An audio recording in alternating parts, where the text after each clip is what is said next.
நம்மளை படைச்சது மகிழ்ச்சியா இருக்கிறதுக்கு தான். நாம தான் எல்லாத்தையும் இழுத்து போட்டு கவலைகள் எல்லாம் தேவையில்லாம இருக்கும். இந்த உலகமே நம்மளை பத்தி தான் தப்பா நினைச்சிருக்கு. இந்த நேரம் அவன் என்ன நம்மளை நினைச்சிட்டு இருப்பான்.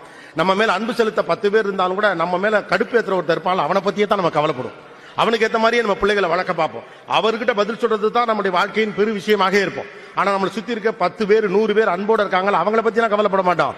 யாரோ ஒருத்தர் என்ன செஞ்சாலும் உங்களை பத்தி குறை சொல்லுவார் பாத்தீங்களா, அவரை மையப்படுத்தி தான் நம்முடைய வாழ்க்கை இருக்கும். இந்த செயல்பாட்டுக்கு அந்த ஆள் என்ன சொல்லுவான், நீங்க என்ன பண்ணாலும் இருந்தாலும் உங்களை தப்பா தான் சொல்லுவான்.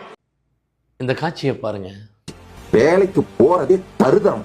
வேலைக்கு போகணும்னு நினைக்கிறதே மிகப்பெரிய மோசமான லூசுத்தனமான தருதரம் முடிச்ச புத்திங்க.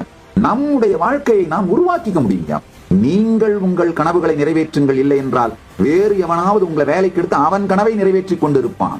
உங்க வாழ்க்கையை நீங்க பில்ட் பண்ணிக்க முடியுங்க. இந்த காலத்துல போய் இன்னொருத்தருக்கு வேலை செஞ்சுட்டு இருக்கிறதெல்லாம் என்ன சீப்பான தேர்ட் ரேட்டான அவுடேட்டட் லைஃப் ஸ்டைலு. தூக்கு மாட்டி தொங்கினா கூட 10 நிமிஷத்துல 5 நிமிஷத்துல உயிர் போயிடும்.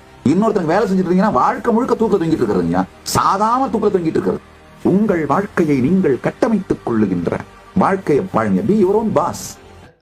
நித்யானந்தா எத்தனையோ விமர்சனங்கள் இவர் மீது இருக்குங்க. ஆனால் அவர் சொல்கிற ஒவ்வொரு வார்த்தையும் அப்படியே தங்கம் போலங்க. நான் சின்ன வயசுலேயே இவருடைய புத்தகத்தை நான் படிச்சிருக்கேன். ஒரு கட்டுரை எழுதுவார், திறந்திடு கதவை அப்படின்னு சொல்லிட்டு. உண்மையிலேயே அந்த கட்டுரையெல்லாம் நான் டெய்லி படிப்பேன். அப்படிப்பட்ட அற்புதமான ஒரு அறிவாளி தாங்க இவர். அவர் என்ன சொல்கிறார் பார்த்தீங்களா, உன்னுடைய வாழ்க்கையை நீ உருவாக்கிக்கோ, அடுத்தவட வேலைக்கே போகாத. உண்மையிலேயே இவருடைய கருத்தை நம்ம மதிக்கணும், உண்மையிலேயே பாராட்டணும்.